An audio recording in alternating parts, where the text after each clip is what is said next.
بسم اللہ الرحمن الرحیم الحمد للہ الذی وحدہ والصلاة علی من لا نبی بعدہ اما بعد فاعوذ باللہ من الشیطان الرجیم بسم اللہ الرحمن الرحیم واقیموا الصلاة ولا تکونوا من المشرکین وقال نبی صلی اللہ تعالی علیہ وسلم قرۃ عینی فی الصلاة آمنت باللہ صدق اللہ العظیم صلی اللہ علی حبیبی محمد وآلہ وسلم اللہ حکم قسط ہلک المرتابون۔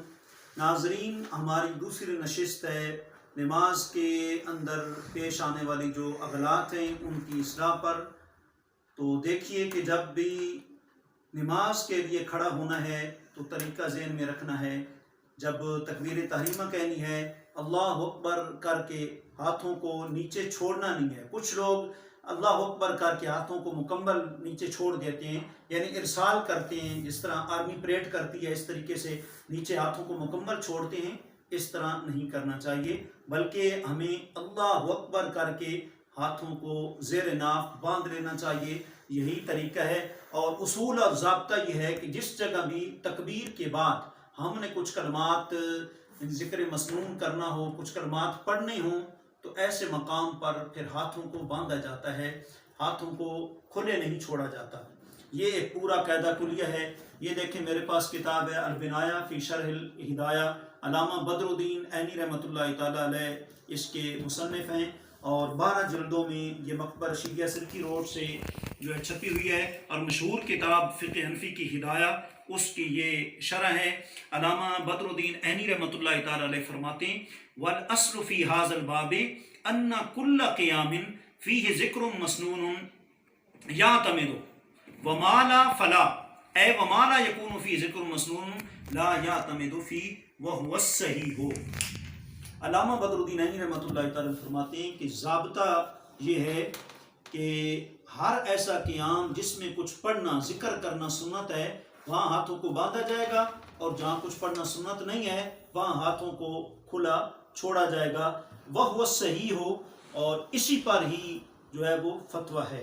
تو یہ صاحب ہدایہ کی عبارت کے ساتھ علامہ بدر الدین عینی کی جب البنایہ کی عبارت ملائی تو مکمل ایک ضابطہ بن گیا کہ جس قیام میں ہم نے کچھ پڑھنا ہے وہاں ضابطہ یہ ہے کہ اللہ اکبر کے بعد ہاتھوں کو باندھنا ہے، اور جہاں نہیں پڑھنا وہاں ہاتھوں کو چھوڑ دینا ہے۔ اب اس کی مثالیں واضح ہیں۔ جب عید کی نماز آپ ادا کرتے ہیں تو ظاہر زائد تکبیروں میں آپ نے کچھ بھی نہیں پڑھنا، اللہ اکبر کر کے ہاتھوں کو نیچے جو ہے وہ کھلا چھوڑ دینا ہے، ارسال کرنا ہے۔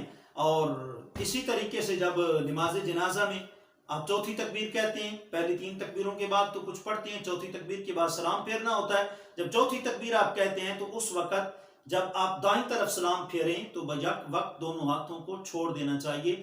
اب ہاتھوں کو باندھ کے رکھنا عبث اور بے فائدہ ایک عمل ہے، اس سے ہمیں جو ہے وہ گریز کرنا چاہیے۔ تو یہ ہمارا دوسرا مسئلہ ہے۔ اور تیسرا مسئلہ یہ ذہن میں رکھیں کہ جب ہم نماز کے لیے کھڑے ہوں گے تو ہمیں ذہن میں رکھنا ہے کہ ہمارے پاؤں کے درمیان 4 انگلیوں کا فاصلہ ہونا چاہیے، اس سے زائد نہیں ہونا چاہیے۔ جبکہ ہمیں دیکھنے میں یہ آتا ہے کہ ہمارے اکثر بھائی جو ہے بہت زیادہ فاصلہ جو ہے وہ رکھتے ہیں۔ دیکھیں ہمارے پاس یہ فتاوی شامی ہے، مکتبہ رشیدیہ سلکی روڈ سے یہ چھپا ہوا ہے، علامہ شامی کی عبارت جو ہے وہ موجود ہے، اور یہ میرے پاس جو ہے فتاوی فقیہ ملت ہے اس میں بھی عبارت موجود ہے۔ علامہ شامی کی یہ پہلی جلد ہے، صفحہ 444 پر موجود ہے، مکتبہ رشیدیہ کا مطبوع ہے۔ ينبغي ان يكون بينهما مقدارا ربع اصابع اليد لانه اقرب الى الخشوع۔ علامہ شامی کی اس عبارت کا مطلب یہ ہے، علامہ شامی فرماتے ہیں مناسب ہے۔ مناسب کا مطلب یعنی مستحب ہے، اور علامہ حسن شرن گلالی نے اس کو مراقِ الفلاح میں جو ہے نماز کی سنتوں میں ذکر کیا ہے کہ انگلیوں کے درمیان دونوں انگلیوں کے درمیان، دونوں پاؤں کے جو ہے وہ درمیان 4 انگلیوں کا